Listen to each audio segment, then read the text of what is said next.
आप सभी की बहुत ज़्यादा डिमांड आ रही थी, बहुत ज़्यादा कमेंट आ रही थी कि सर बीएससी के ऊपर एक वीडियो बनाओ कि बीएससी करने के क्या क्या फ़ायदे होते हैं, बीएससी करने से हमको प्राइवेट जॉब्स मिल सकती हैं या नहीं, बीएससी करने से हमको गवर्नमेंट जॉब मिल सकती हैं या नहीं। तो आज की इस वीडियो में हम बीएससी के सारे बेनिफिट्स समझेंगे एक ही वीडियो में। वीडियो थोड़ा सा लंबा हो जाएगा लेकिन पूरा देख लेना, आज आपको पता चल जाएगा। बीएससी से हजारों प्राइवेट जॉब्स हैं, हजारों गवर्नमेंट जॉब्स हैं, लेकिन आपको पता ही नहीं है। तो इसलिए आज की इस वीडियो में हम बीएससी का पूरी तरह से समझेंगे, इससे हम किस तरह से आगे फायदा ले सकते हैं। क्योंकि मोस्टली हमारे चैनल पर जितने भी स्टूडेंट्स हैं सारे बीएससी करने वाले हैं। तो बिना समय गवाते हुए स्टार्ट करते हैं। चलिए, तो जो स्टूडेंट शुरुआत देख रहे हैं तो उनको मैं थोड़ा सा बीएससी के बारे में इंट्रो करा दूं। बीएससी की फुल फॉर्म क्या है? Bachelor of science. ये कितने साल की होती है? 3 साल की होती है या 6 छमाही। एक साल में 2 छमाही बैठेंगे, यानी कि 2 सेमेस्टर होते हैं, हर 6 महीने बाद पेपर। तो अब कितने 6 महीने यानी 6 से लगाएंगे तो कितने सेमेस्टर बैठेंगे? 6 सेमेस्टर बैठेंगे। 3 साल में 6 सेमेस्टर। ओके, नॉर्मली हम कैसे करते हैं बीएससी? नॉर्मली हम बीएससी करते हैं पीसीएम से, फिजिक्स केमिस्ट्री मैथ से, या पीएमएस से। जो केमिस्ट्री नहीं लेना चाहते तो वो फिजिक्स मैथ और उसकी केमिस्ट्री को छोड़ देते हैं, तो वहां पर वो स्टैटिस्टिक्स लेते हैं, यानी स्टैटिक्स ले लेते हैं। ठीक है, तो ये हो जाता है इसका नाम होता है स्टैटिस्टिक्स, लेकिन इसको बोलते हैं स्टैटिक्स। ठीक है, तो फिजिक्स केमिस्ट्री मैथ से भी आप बीएससी कर सकते हो, पीएमएस से कर सकते हो, फिजिक्स मैथ स्टैटिक्स, या जूलॉजी बॉटनी केमिस्ट्री जेडबीसी से भी कर सकते हो। ठीक है, चलिएगा। या फिर कोई भी एक सब्जेक्ट से, जैसे आपका इंटरेस्ट यदि फिजिक्स में है तो आप फिजिक्स से बीएससी ऑनर्स कर सकते हो, राइट। तो उसमें आपको फिजिक्स भी पढ़नी पड़ेगी, और फिजिक्स में भी बहुत सारी ब्रांचेस होती हैं, तो जैसे इलेक्ट्रॉनिक्स, थर्मोडायनामिक्स, ऑप्टिक्स। ठीक है, तो इस तरीके से आप बहुत सारे फिजिक्स की सभी शाखाओं के बारे में पढ़ते रहोगे। ठीक है, केमिस्ट्री ले लोगे तो केमिस्ट्री आपकी इच्छा है। ये तो नॉर्मली कोर्स रह गए। लेकिन आजकल क्या है कि लोगों का बीटेक एमटेक से रुझान हट रहा है और बीएससी की ओर रुझान बढ़ रहा है। इसीलिए बीएससी में प्रोफेशनल कोर्स भी बहुत सारी यूनिवर्सिटी करा रही हैं, और इवन अब तो गवर्नमेंट कॉलेज भी करा रही हैं। पहले क्या था, प्रोफेशनल कोर्सेज केवल प्राइवेट कॉलेजेस में होते थे बीएससी के, लेकिन अभी क्या है, गवर्नमेंट कॉलेजेस में भी है प्रोफेशनल कोर्सेज का मतलब जैसे कि बीएससी बीटेक की तरह ही आप बीएससी भी कर सकते हो उसमें। और इसमें क्या फायदा है कि बीटेक आपकी 4 साल की रहेगी, लेकिन बीएससी 3 साल में ही कंप्लीट हो जाएगी। डिग्री वही मिल जाएगी, क्योंकि बीटेक करने के बाद भी आपको डिग्री मिलेगी। जैसे कि आप बीएससी इन कंप्यूटर एप्लीकेशन में करो, तो ऐसे ही बीटेक कर रहे हो आप कंप्यूटर एप्लीकेशन से, तो वहां से आपको 4 साल बाद डिग्री मिलेगी, लेकिन यहाँ बीएससी करने पर 3 साल बाद ही मिल जाएगी। और बीएससी की ये दोनों डिग्रियां बराबर एप्लीकेबल रहेंगी। ठीक है, तो इसलिए आपका रुझान किसमें? बीएससी में ज़्यादा बढ़ रहा है। तो बीएससी कंप्यूटर एप्लीकेशन में कर सकते हो, बीएससी ग्राफिक डिजाइनिंग में आप कर सकते हो, बीएससी एनिमेशन में आप कर सकते हो, बीएससी एग्रीकल्चर में कर सकते हो, BSc biochemistry, BSc fashion technology, BSc food and technology, BSc food and nutrition.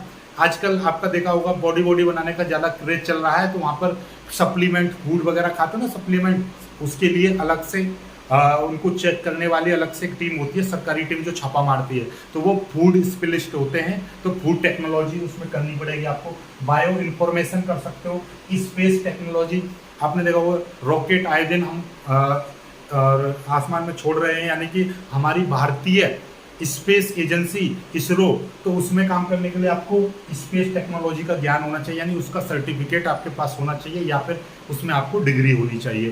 तो ये सारी काफ़ी सारी हैं। आप एनिमेशन कर रहे हो तो एनिमेशन, आजकल वीडियो देखी है, वीडियो एनिमेशन के थ्रू आजकल कर रहे हैं। तो उसमें क्या है, आपका बड़े बड़े जितने भी सेना में बात चली जाए, आर्मी, इंडियन एयरफोर्स और आपका नेवी वगैरह, वहाँ पर भी आपको ग्राफिक डिजाइनर और एनिमेटर जितने भी, तो उनकी भी आवश्यकता होती है। क्योंकि वहाँ पर क्या है कि कोई मान लीजिए कोई भी काम करना है, जस्ट सपोज दैट कोई भी एक मिशन है उसको कंप्लीट करना है, तो उसके लिए एनिमेशन के जरिए बताते हैं कि हमको ऐसा ऐसा करना चाहिए। जैसे मान लीजिए पाकिस्तान पर अटैक करना है, तो वहाँ पाकिस्तान की फोर्स इस तरह से लगी होगी, तो एनिमेशन के द्वारा बनाते हैं। तो वो बनाने वाले भी स्पेशल अलग से उनकी भर्तियाँ होती हैं, तो उसके लिए आपको एनिमेशन आना चाहिए। ग्राफिक डिजाइनिंग आप कर सकते हो। तो ये सारे बहुत सारे कोर्सेस हो गए।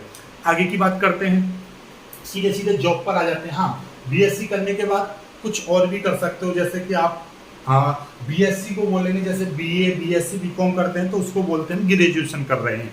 12 12th के बाद ग्रेजुएशन बोलेंगे हम, बीएससी, बीटेक और आपका बीए, बीसीए, ये ग्रेजुएशन में कहलाती हैं। ग्रेजुएशन के बाद कोई आगे का 2 साल का कोर्स करते हो तो उसको बोलते हैं पोस्ट ग्रेजुएशन यानी मास्टर डिग्री।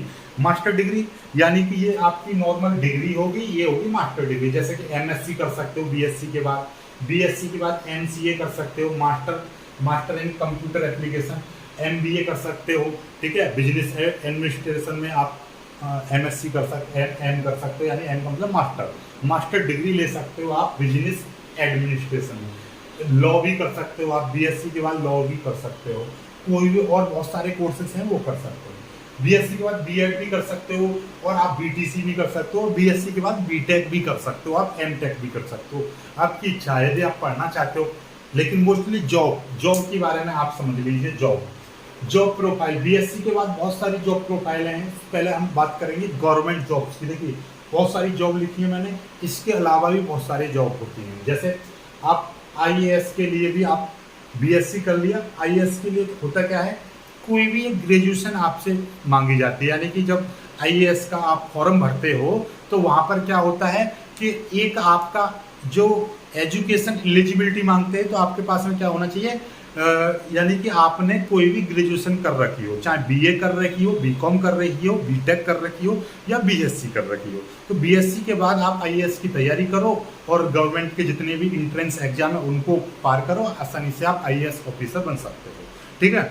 तो आईएएस भी बन सकते हो, आईपीएस भी बन सकते हो, ठीक है, आईपीएस भी बन सकते हो। आरबीआई यानी कि रिजर्व बैंक ऑफ इंडिया में आप मैनेजर, ठीक है, वहाँ के ब्रांच मैनेजर के तौर पर भी आप पोस्टेड हो सकते हो। उसके लिए भी इनके यानी कि ग्रेजुएशन मांगते हैं इनके लिए।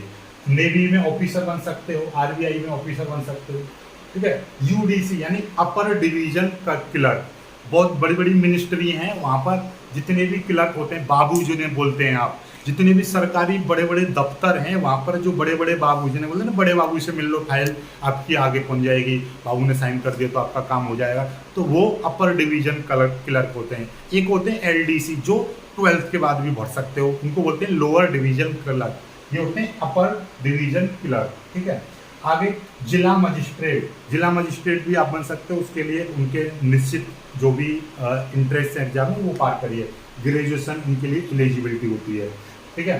सहायक संरक्षक, आयकर विभाग में, इनकम टैक्स में, अध्यापक तो नॉर्मली समझ रहे हो, टीचर आप बन सकते हो, बीएससी करो, बीएससी के बाद बीएड कर लो, टीचर के लिए अप्लाई कर दो, ठीक है। प्रोफेसर भी बन सकते हो, बीएससी के बाद में आप एमएससी कर लो, एमएससी करने के बाद में आप नेट और गेट का एग्जाम दीजिए, आप प्रोफेसर भी बन सकते हो। डाटा एंट्री ऑपरेटर, या आप इंडियन एयरफोर्स या पुलिस, जैसे कि मान लीजिए यूपी पुलिस में एसआई दरोगा की डायरेक्ट भर्ती निकलती है, तो उसमें केवल और केवल एक ग्रेजुएशन आपके पास होना चाहिए, चाहे वो आपने बीएससी की हो या बीटेक की हो या आपने बीबीए, बीसीए, बीए कुछ भी किया हो। तो आप गवर्नमेंट जॉब के लिए डायरेक्टली, दरोगा के लिए भी आप अप्लाई कर सकते हो। इंडियन एयरफोर्स में डायरेक्टली कुछ ऐसी वैकेंसीज होती हैं जिनमें केवल और केवल बीएससी ही मांगते हैं, यानी कि आपके पास में ग्रेजुएशन में एज ए सब्जेक्ट फिजिक्स होना चाहिए, एज ए सब्जेक्ट केमिस्ट्री होना चाहिए, तभी आप दे सकते हो, या मैथ और फिजिक्स आपके पास होना चाहिए, यानी कि बीटेक वाले दे सकते हैं और बीएससी वाले दे सकते हैं। सीबीआई में भी ऑफिसर बन सकते हैं, सीएसडी यानी कैंटीन स्टोर डिवीजन जो होता है, ठीक है। और CDS chief of defence staff, Indian navy, Indian army, और इनमें बहुत सारे ऑफिसर्स रैंक के डायरेक्टली भर्ती होती हैं, तो उनके लिए आपको बीएससी या बीटेक वाले स्टूडेंट ज़्यादा लिए जाते हैं। जैसे कि आपका 12th लेवल से यदि बात करूं तो मैं एनडीए में केवल और केवल कौन से स्टूडेंट्स जाते हैं जिनके पास में साइंस साइड होती है। उसी तरीके से सीडीएस में भी वही स्टूडेंट जाते हैं जिनके पास साइंस होती है। आगे वन विभाग में आपका अधिकारी बन सकते हो, साइंटिस्ट बन सकते हो और रिसर्चर बन सकते हो, और लैब टेक्नीशियन जैसे कि आपने देखा होगा सरकारी हॉस्पिटल हैं तो वहाँ पर जो एक्सरा यदि करवा रहे हो आप, तो वहाँ पर एक्सरे को ऑपरेट करने वाले वो लैब टेक्नीशियन होते हैं। तो उसके लिए आपको सरकारी हॉस्पिटल है तो उसमें सरकारी लैब टेक्नीशियन होगा, तो वो उसकी अलग से भर्तियाँ होती हैं, इस तरीके की जॉब्स मिलती हैं, ठीक है। साइंटिस्ट आप समझ रहे हो। और भी बहुत सारी हजारों जॉब्स हैं सरकारी जिनकी मतलब अनाप शनाप हैं, तो आप अपने स्तर से चुन सकते हो, उसी की आप तैयारी कर सकते हो। अब बात आती है प्राइवेट जॉब्स की कि बीएससी के बाद प्राइवेट जॉब्स कहाँ पर लग सकती हैं। हमको प्राइवेट जॉब्स के बारे में तो कुछ पता ही नहीं है सर हम प्राइवेट जॉब्स क्या कर सकते हैं। देखिए सबसे बड़ी चीज़, एक सबसे बड़ा फायदा तो यही है कि आप बीएससी जब करोगे, अपनी मेहनत के साथ बीएससी करोगे, तो आपकी दिमाग की नसें इतनी खुल जाएंगी, यानी दिमाग इतना एक्टिव हो जाएगा कि छोटे मोटे टेस्ट तो आप आसानी से पास कर पाओगे, क्योंकि मैथ वगैरह आता है, मैथ और आपका उसमें मैथ आएगा, नॉर्मली मैथ आता है, लेकिन उसको आप कर पाओगे क्योंकि बीएससी का मैथ पढ़ के, बीएससी फिजिक्स केमिस्ट्री मैथ पढ़ के, यानी कि बीएससी को आप पढ़कर दिमाग एक्टिव हो जाता है, छोटे मोटे टेस्ट पास। रीजनिंग आप कर पाओगे, हिंदी रहती है और जीएस होती है, तो उसको आप आसानी से लर्न कर लोगे तो वो भी कर पाओगे। आगे की बात मैं आपको बता दूं, प्राइवेट जॉब्स कहाँ पर हैं। देखिए बहुत सारी जॉब्स हैं, जैसे अध्यापक बन सकते हो आप। अध्यापक यानी प्राइवेट, जैसे कि साइंस एक अपने आप में एक टफेस्ट सब्जेक्ट है, यानी कि एक कठिन सब्जेक्ट माना जाता है साइंस, जैसे फिजिक्स हुआ, केमिस्ट्री हुआ, मैथ हुआ, ठीक है। तो अब साइंस में फिजिक्स केमिस्ट्री मैथ होता है जो कि कठिन सब्जेक्ट होते हैं, तो इनके टीचर भी आसानी से मिलते नहीं हैं। तो इसीलिए जितने भी प्राइवेट कॉलेजेस होते हैं या प्राइवेट स्कूल हैं, तो उनमें आपका 10th का, 12th का और बीएससी वगैरह के जितने भी टीचर्स होते हैं, तो आप उसमें आप पढ़ा सकते हो। तो प्राइवेट के लिए बहुत अच्छा खासा पैसा भी मिल जाता है, साइंस के टीचरों को सबसे ज़्यादा दिया जाता है, ठीक है। और कॉलेजेस में आप जैसे बीएससी एमएससी कर लिया तो कॉलेजेस में आप पढ़ा सकते हो। सबसे बड़ी चीज़ कि आप ट्यूशन भी दे सकते हो। आप ऐसा कोई स्टूडेंट नहीं है 12th लेवल का जो 12th में हो और वो ट्यूशन नहीं लगाया हो उसने फिजिक्स केमिस्ट्री मैथ का। एक आधी 1% 2% ऐसे स्टूडेंट होते हैं, लेकिन 90 to 95% ऐसे स्टूडेंट्स होते हैं जो ट्यूशन लगाते हैं। तो उन्हें ट्यूशन पढ़ाने वाला कौन होगा? एक कॉमर्स वाला या बीए वाला तो नहीं पढ़ा सकता, तो उनको पढ़ाने के लिए एक साइंस का स्टूडेंट ही होगा। तो इसीलिए बीएससी करने के बाद आप 12th तक के स्टूडेंट्स को ट्यूशन भी दे सकते हो, ठीक है। उससे आप बहुत सारा पैसा कमा सकते हो, ऑनलाइन पढ़ा सकते हो, यूट्यूब पर पढ़ा सकते हो, उससे आप बहुत सारा पैसा कमा सकते हो। आगे कंप्यूटर प्रोग्रामर, यदि आपने बीएससी कंप्यूटर एप्लीकेशन से की है तो आपको कंप्यूटर प्रोग्रामर, ठीक है, जिस तरीके से बीटेक वाले होते हैं उसी तरीके से बहुत सारी कंपनियां होती हैं, ठीक है। आप ग्राफिक डिजाइनर के तौर पर भी काम कर सकते हो, बहुत सारी कंपनियों में कर सकते हो, नॉर्मली प्राइवेट के लिए कर सकते हो। आजकल दुनिया भर के यूट्यूबर्स हैं बड़े बड़े, वो उनके लिए डिजाइन करने वाले होते हैं, तो वो, ठीक है। एनिमेटर का काम कर सकते हो, एनिमेशन के द्वारा जो वीडियो बनाई जाती है उनका काम कर सकते हो, बहुत सारी कंपनियां मांगती हैं, ठीक है। और क्लिनिकल रिसर्च एसोसिएशन में आप काम कर सकते हो, यदि बीएससी आपने बायोकेमिस्ट्री से की है, बायोकेमिस्ट्री से की है, या आपने जेडबीसी से की है, राइट। फूड सर्विस मैनेजर भी बन सकते हो, यदि बीएससी आपने फूड एंड न्यूट्रिशन से की है, तो आपने लैब टेक्नीशियन बन सकते हो, यानी फिजिक्स आपके पास में है तो आप लैब टेक्नीशियन। बहुत सारे प्राइवेट हॉस्पिटल्स होते हैं, तो उसमें सरकारी तो आदमी काम करेगा नहीं, प्राइवेट हॉस्पिटल्स में जो एक्सरा करता है या एक्सरे वाले होते हैं, एक्सरे डिपार्टमेंट में, या आपका बहुत सारे उसमें वो बोलते हैं ईसीजी वगैरह, और मैं आपको बताऊं वो क्या बोलते हैं, अरे अल्ट्रासाउंड डिपार्टमेंट में भी आप काम कर सकते हो। ऐसे ही बहुत सारी प्राइवेट जॉब्स हैं, बहुत सारी, ठीक है। और कुछ गवर्नमेंट स्पेशली जो साइंस लेवल से ही गवर्नमेंट जॉब प्रोवाइड कराती है, यानी कि आप केवल और केवल बीएससी वालों के लिए स्पेशली जॉब भी होती है, कुछ जो बीएससी और बीटेक वाले ही कर सकते हैं और कोई उसको अप्लाई नहीं कर सकता, जिनके लिए देखिए एक ISRO, Indian space research organisation, यानी कि हमारी भारतीय स्पेस एजेंसी, अब Bhabha atomic research centre, Indira Gandhi centre for atomic research, DRDO में भी आप काम कर सकते हो, ठीक है। डीआरडीओ का मतलब समझते हो? Defence and research development organisation, ठीक है। ये भारत की डीआरडीओ, आपने फिल्म देखी होगी वो उरी, उसमें भी डीआरडीओ का बहुत बड़ा योगदान है, तो आपने सब कुछ देखा होगा, ठीक है। आप ऐसे ही इसी तरीके से इंडिया में 216 रिसर्च सेंटर हैं, ठीक है, जिसमें गवर्नमेंट भी है, प्राइवेट भी है। तो ऐसे रिसर्च सेंटर में आपको government job as a lab technician, as a lab operator, as a assistant scientist, as a scientist, इनमें बहुत सारी जॉब्स प्रोवाइड होती हैं आपकी काबिलियत के अनुसार। आप जिस तरीके का 12th लेवल के से भी आपकी लैब टेक्नीशियन और लैब ऑपरेटर बीएससी लेवल से आपका असिस्टेंट साइंटिस्ट और साइंटिस्ट, तो इसमें केवल बीएससी और बीटेक वाले ही अप्लाई कर सकते हैं और कोई नहीं कर सकता। तो ये स्पेशली जॉब्स होती हैं, तो इनमें भी आप कर सकते हो। इनमें प्राइवेट भी है, गवर्नमेंट भी है।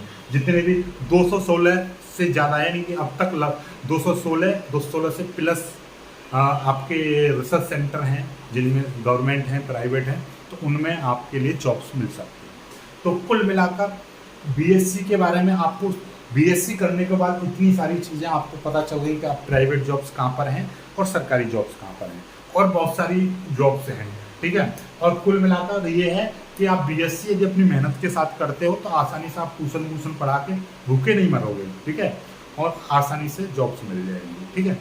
तो और आप ये टीचर वगैरह के लिए कर सकते हो। तो वीडियो कैसा लगा तो कमेंट करके ज़रूर बताना, और वीडियो को लाइक करके शेयर ज़रूर करना अपने दोस्तों तक, ताकि सभी को इसके बारे में जानकारी हो सके। जय।